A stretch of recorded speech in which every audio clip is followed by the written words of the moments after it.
When Roma striker Guiliano Taccola died in the dressing room in 1969, his manager Helenio Herrera said, "He is dead, we play again on Wednesday." Herrera was arrogant and heartless. He doped his players and blackmailed the board. He was a relentless narcissist who ran his players into the ground until they vomited. However, in many circles, he's seen as one of the most progressive and successful managers in history, and Richard Fitzpatrick peels back Herrera's story in his fantastic and at times disturbing book, H.H. Helenio Herrera, Football's Original Master of the Dark Arts. In this video, I'll tell you about the main themes in the book and give you my honest thoughts on it. Now, when Herrera started in management in the 1940s with the likes of Stade Francais, Real Valladolid and Athletico Madrid, he was probably one of the first managers who really strived to be bigger than the team. And remember, at this time, not even the England national team had a full-time manager.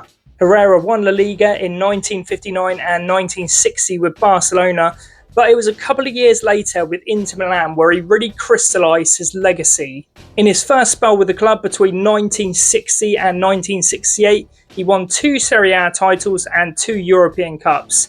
Now, you've got to think that at the time, the European Cup was actually pretty new, and before Inter Milan won those 2 titles, the previous 9 seasons, 8 of those were won by either Real Madrid or Benfica, which just shows how incredible Herrera was at Inter.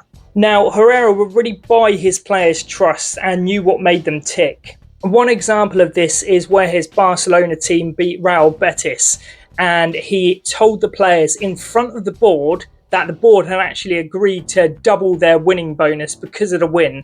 The board hadn't actually done this, it was just because they were standing in front of the players. Therefore, they obviously just had to give the bonus. Now, before the match, Herrera actually tells the press that they will beat Real Betis without actually getting off the bus. So he was a very antagonistic and controversial character. And I think something which Fitzpatrick does really, really well is he portrays the manager as his pantomime villain. He's basically walking around the pitch, waving at the Real Betis fans as they're just chucking coins at him. As you can imagine, Real Betis, the players had just lost all concentration by the time the match started. Barcelona, of course, won and took the La Liga title that season. And in the end, the Barcelona players were actually singing "Always with Herrera" on the coach back. So as I'm going to discuss, Herrera had an incredible work ethic, but he really wasn't a good man and just had absolutely no sentiment for the feelings of others. And perhaps that work ethic comes from his quite brutal background, where he was born in Buenos Aires and then his family actually fled to Casablanca in Morocco. There, they pretty much lived in poverty in a shack, which they would just kind of move all around the dunes into different places. And Herrera, as a kid, he would actually spend his time pretty much stealing food just so his family wouldn't have to go hungry. Now, I think that kind of backs against the wall foundation which Herrera grew up with. It probably influenced his kind of dictator style of management. So he really pushed his players to incredible riches and unbelievable success, but he also inspired great hate in them as well, as I'm going to discuss now. One player Herrera butted heads with and fined 7 times for missing training through injury was Laszlo Kubala.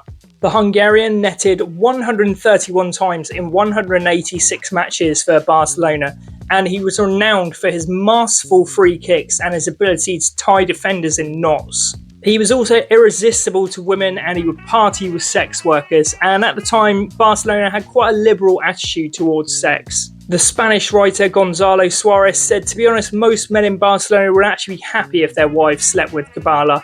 Quite frequently, the Barcelona masseur would have to basically go out in the morning looking for Kubala. He would find him drunk at about 11 a.m, drive to the match, Kubala would score a brace, and everything would be fine and rosy.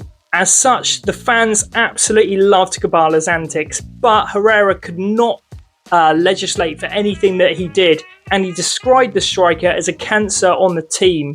Herrera and Kubala's rivalry was absolutely legendary. In 1959, Herrera finally dropped Kubala, and the press and the fans raged at the manager. Kubala's replacement, Luis Suarez, not that one, was actually booed and whistled by his own fans. And this is a part of the book where Fitzpatrick really sets it out so well. It's like reading a thriller.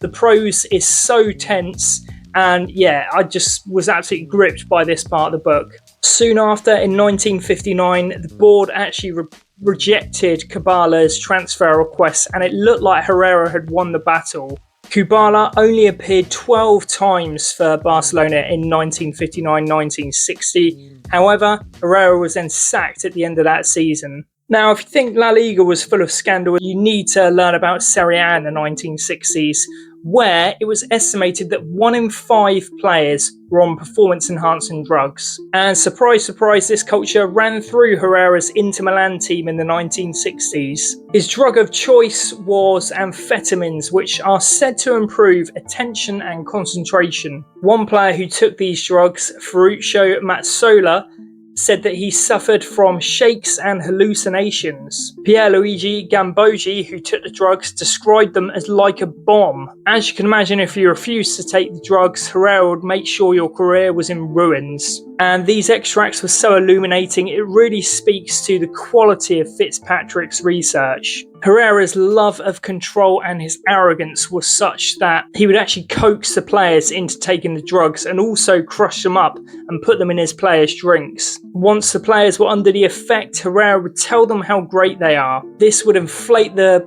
players' ego and their confidence, and it got incredible results, but as we'll get onto, at the cost of his players' health. Later, in 1964, it turned out that Inter Milan weren't the only team in the Serie A fueled by bombs, as Bologna had 5 players testing positive for performance-enhancing drugs. The club were docked 3 points, which then gifted Inter Milan the title. Bologna immediately declared their innocence and cried foul play from Inter. The streets of Bologna descended into carnage as fans went out, started fights and set cars on fire. Now, you might think the waters of Serie A could not get any murkier, but they did. An investigation via the public prosecutor's office found that the vials which tested positive had actually been tampered with. Bologna were restored the 3 points, leaving them level with Inter Milan, and Bologna then won the subsequent playoff against Inter Milan to take the Serie A title. I mean, I can't believe this actually happened. This just sounds like an episode of Breaking Bad or Gangs of London, but it actually did happen. Now, Fitzpatrick saves the most explosive part of the book to the end, as he discusses the death of Taccola, who was playing for Roma under Herrera at the time in 1969. Herrera's reaction was just so detached, and many accused the Roma manager of manslaughter. Now, between 1966 and 67, Taccola also played for Genoa, which was a club known for its doping culture. It was also known in Italian football that Taccola actually suffered from tuberculosis, the symptoms of which can involve fevers and vomiting. Now, in March 1969, Taccola complained to Herrera about a fever, and he actually failed a fitness test and complained of headaches and virus-like symptoms. He said the room was spinning and he passed out only moments later. And while there was no oxygen tank or ambulance at the Stadio Olimpico, he died on the dressing room treatment table, with many claiming manslaughter.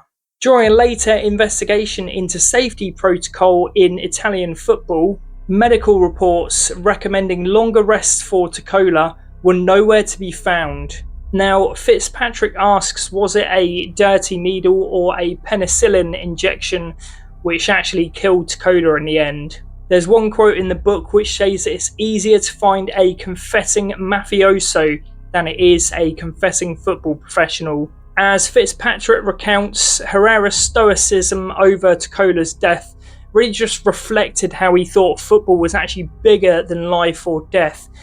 Indeed, when Herrera attended his own daughter's funeral, he didn't even cry. Now, this is just one of the most shocking football books I've ever read, and it really paints Herrera as a lawless madman. Fabio Capello, who played under Herrera at Roma, said he was 10 years ahead of his time. Fitzpatrick writes about how Herrera was pathologically selfish and would trample over others to get what he needed. And his level of commitment at the expense of his players was just so disturbing to me. There were times when he gave his players speed, and he also hired spies to monitor his players. And while his methods were dangerous and immoral, he was actually revolutionary in some of his ideas. For instance, he asked his players not to dribble because it was actually slower than passing the ball forwards. He was also a master motivator and adept at getting the press to focus on him rather than his team, as like against Real Betis. So all in all, this book was just really just a grim study of how power can really corrupt people. Herrera had absolutely no respect for anyone, and there's a little bit of a paradox because you can't help but admire certain points of Herrera's work ethic and indeed his background, where he really came up from poverty in Casablanca. You wonder how much he has influenced the disciplinarian football managers of today, and the book was also really just a damning indictment of, doping and corruption in football around the 50s and the 60s. So in terms of a book which stays with you, this is one of them, and mark my words, it's absolutely superb. You must read it. In the promotion for the book, the author Tom Williams said that Herrera makes Mourinho look like Mother Teresa, and I really couldn't have put that any better myself. I think that sums it up quite nicely. So thanks so much for watching. See you soon.